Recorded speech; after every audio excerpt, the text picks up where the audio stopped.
There's a quiet kind of pain that doesn't scream. It lingers. It sits at the back of your throat when you try to speak. It's the kind of pain that smiles in photos, answers "I'm fine," and pretends the silence is peace. Maya knew that kind of pain too well. For years, she tried to heal in the same place that broke her. A relationship that once felt like sunlight but slowly became a storm she learned to stand in. She thought love meant staying. She thought strength meant enduring. And so, she kept patching the cracks in something that was never meant to hold her anymore.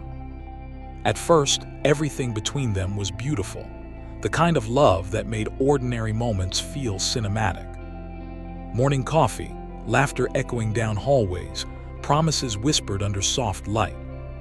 She believed in it, believed that love could fix anything, even the ache inside her that whispered she wasn't enough.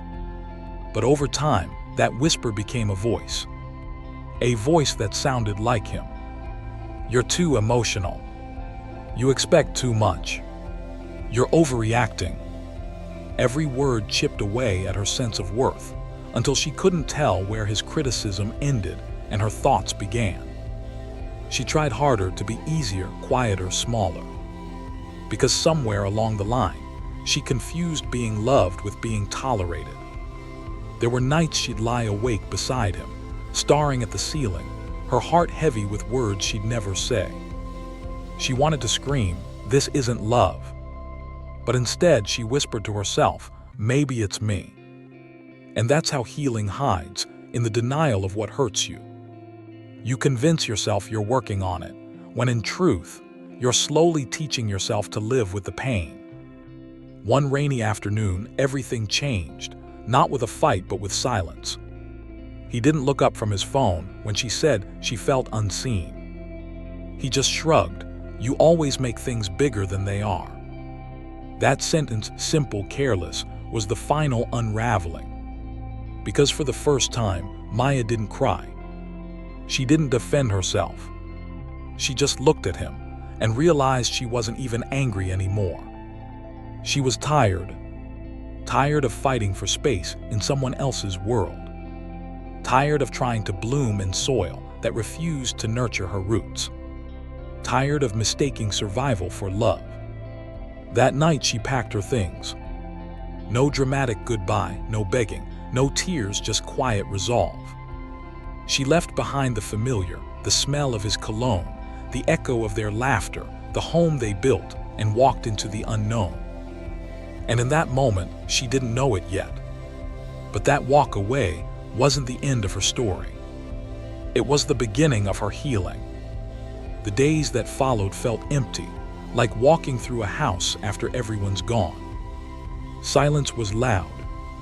Memories replayed like echoes, his laughter, his touch, the promises.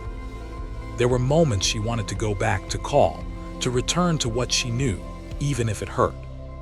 Because sometimes, the familiar pain feels safer than the unknown peace. But healing doesn't happen in familiar pain. Healing begins when you stop returning to the fire that burned you just because it once kept you warm. She started small, morning walks, journaling, long showers that washed away more than just the day. She learned to sit with herself without needing distraction. She started reading again, rediscovering her love for quiet mornings and soft light through open windows. And slowly, she began to remember who she was before she tried so hard to be loved. Maya realized that healing wasn't a straight line. It was a messy, tender process of unlearning the lies she believed about her worth. Some days she missed him. Some days she missed the version of herself who believed she couldn't survive without him. But every day she grew a little stronger. Weeks turned into months, and one morning, while watering a plant she had almost let die, she smiled because she saw herself in it. A little wilted maybe, but still alive. Still reaching for light. That's the quiet beauty of healing. It doesn't shout. It doesn't announce itself. It happens in the stillness, in the choosing, in the gentle act of not giving up on yourself. One evening, she returned to the old neighborhood, not to see him, but to see how far she'd come. The air felt different now. The streets that once carried her pain now carried her peace. She stood outside the cafe they used to visit. Same chairs, same smell of roasted coffee, but the ache was gone. It wasn't bitterness she felt, it was gratitude. Because without that chapter, she wouldn't have found the strength to write a new one. Healing, she realized, isn't about forgetting or pretending it never hurt. It's about facing the wound and saying, "You don't define me anymore." It's about understanding that walking away isn't weakness, it's wisdom.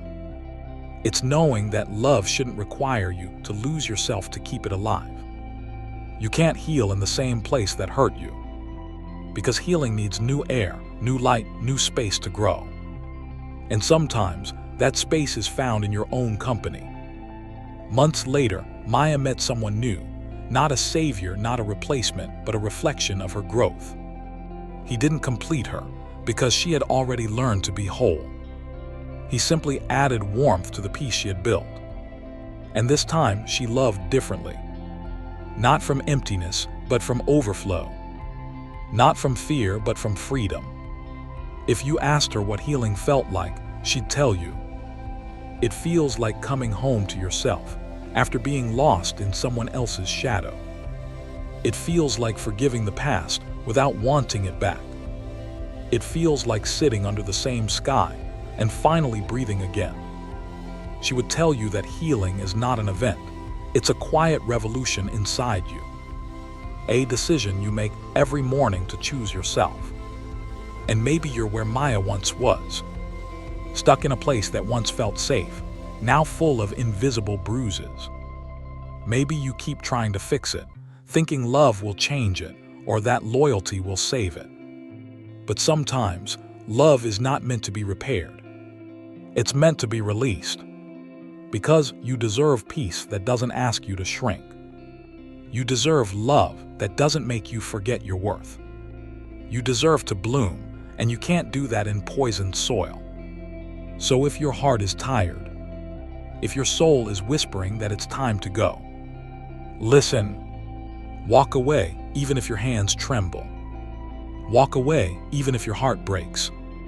Because someday soon, your wounds will turn into wings. And you'll look back not with regret, but with gratitude.